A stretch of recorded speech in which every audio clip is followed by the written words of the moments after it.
Yo, what's good? Boppa. Yo, where I'm from. Today, we're gonna get into that. For starters, birthplace. Where I'm from, the 90s, 1995 to be exact. I was born on May 29th. Now, in the year 2009, I had turned 14, and that was the first year that I had begun writing, begun rapping, begun MCing. Now, before I go into that a little bit further, let me just touch on how I was growing up. So now, at school, I was very, very smart, very, very educated. Always did my research, always read books, always passed tests and aced exams. I had a 3.8. I graduated with a 3.8 my senior year. But my freshman, sophomore, junior, and senior year, I was a bit of a bit of a troublemaker. I would cuss out my teachers, cut class, get into fights at school, junior high school and high school.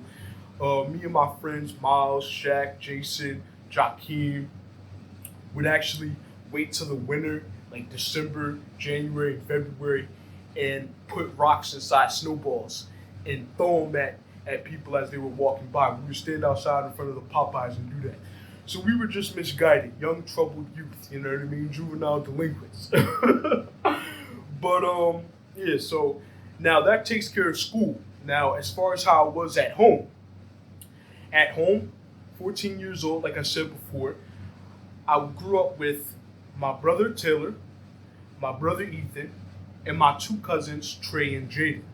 And the four of us lived in the house together with my parents, my stepfather James and my mother Janice. Now, how was I as a youth at home? Bad, bro. Like, I would get into fights with my siblings. I would steal shit. I would cuss out James, get into fights with my mother, and I never wanted to listen to anything my parents had to say, right? So just a young juvenile delinquent, you know. So, and I'm pretty sure that a lot of my millennials can relate to that. Now, let's get back to MCing for a minute. When I was 14 years old, as I said before, I picked up that pen and put it to that paper. Now, how is my skill level? My skill level was in the beginning stages. I was just starting out, so I was just getting a feel of how I wanted to sound, how I wanted to write, and how I wanted to spit those verses over those beats.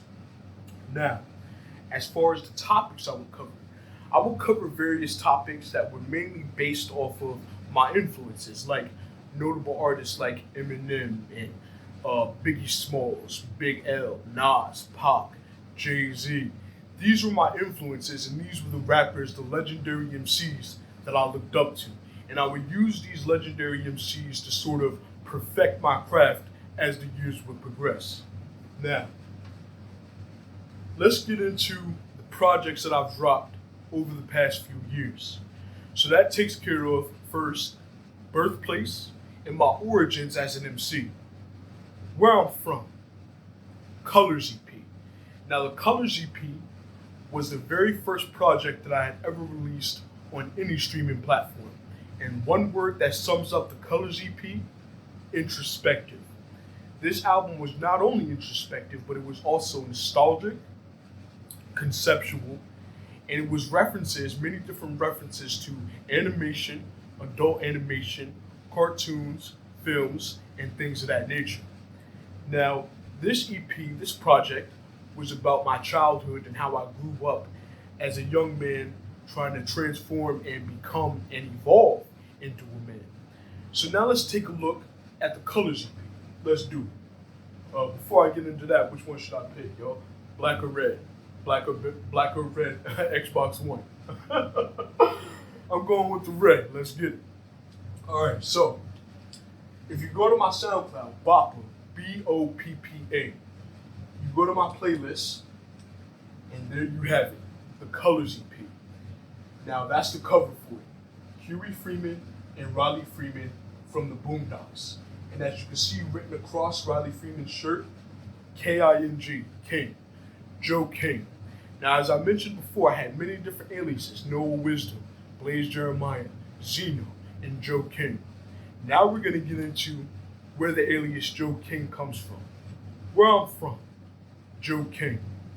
So, Joe King, the business pseudonym that my grandfather would use for his businesses.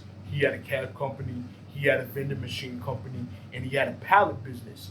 He would use these businesses to support his family, like his wife, my grandmother, his daughter, Janice, and her siblings, my uncles. Now, my grandfather would use that business pseudonym Joe King whenever he would sign contracts or conduct business deals. So as I got older, I went from the names that I used to have, or the name that I would have at that moment, and I changed my name rather to Joe King. Now, I took that name because, number one, it was a reference back to my grandfather and how my grandfather was just so business motivated, goal oriented, a man's man. And I wanted to do the best that I could to be just like my grandfather and handle business by any means necessary and to embody the attributes that my grandfather had as well. So I took the pseudonym Joe King and used it for my alias. Now, you look at the tracks, right? You scroll through the tracks. Each track has a title, and each title is a color. It's blue, second track gray, purple, red, white, clear, brown, yellow, camouflage, black. Now, the idea behind this track listing was that I was going to make a project centered around colors and centered around what those colors actually meant, like what was the meaning behind those colors. So let's take, for example, the colors blue and red, for example. Now, when you conceptualize blue, it's a few things that are brought to the table, like, for instance, maybe depression, like hence blue with the blues, jazz, or maybe growing pains, growing up. Now, when you look at the other color, red, red symbolizes what? Anger or aggression or just hot, fiery passion, right? So each track was titled with a color, and then I dove into the meanings behind those colors for this album, hence the Colors EP. Now, that takes care of that project. Where I'm from, the Code. The Code was a little bit different from the Colors EP. The Code was an album full of freestyles, and this album was a personal landmark for me. This was the album where I had actually almost perfected how to ride a beat, how to ride the snare, how to hit the drums, how to hit the piano, how to do different things lyrically that would line up with the instrumentation and the instrumentals behind the music. So now let's take a look at the Code. Now, the Code, if you go to my page and you scroll over the albums, you'll see the cover for it. Now, the cover for the Code was a gold bank vault cover for the album. Now, this project was very different from Colors. Now, let's go back to Colors for just a moment. So now, Colors was introspective. It was nostalgic. It had a lot of references to animation, adult animated TV shows, adult animated films, and such as that. But now, when we get to the actual technical proficiency of Colors, it was still in the beginning stages as far as being able to ride a beat and being able to hit the snare, hit the drums, and hit different instruments inside the instrumental. But now, the Code, that's when I had figured that out. That's when I had damn near perfected the art of writing a beat, along with emceeing, along with reciting and spitting bars, hitting those punchlines, writing punchlines so that when I spit it, it's on the snare, or that it's on the drum, or that it's on the piano, and just riding that beat like a raging bull. So, the Code, when we look at the Code, it parallels the Colors EP. The Colors EP, as I mentioned before, was centered around colors and what those colors actually meant as far as the meaning behind them. Now, the Code was centered around numbers and what those numbers actually meant and the meaning behind those numbers.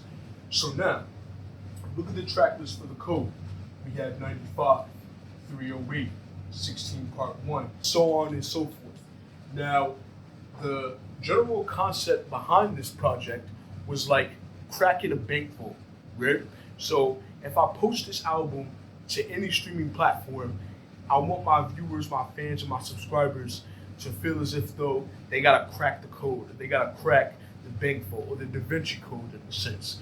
So that takes care of the Colors EP and the Code EP. Colors EP centered around colors, and the Code EP centered around numbers. Now this brings me to my upcoming album, Boppa. Where I'm from, Boppa.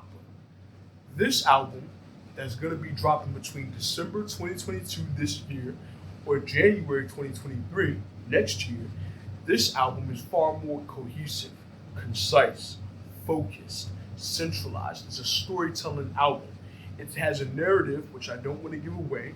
It has a narrative centered around certain topics that tie up together in a nice, neat bow at the end of the album. So, one track off the record, Boppa, leads into the next track, and then the next track, and then the next track. I also have a surprise on there for all my fans who want to tune into that album when it drops. So, where I'm from, birthplace, 95, I'm a millennial, May 29th. Where I'm from, origins of rapping, 14 years old. Where I'm from, first official project, the Colors EP. Where I'm from, second project after that, the Code. Where I'm from, this upcoming album, Boppa. Tune in for further updates and for further records dropping real soon. 100.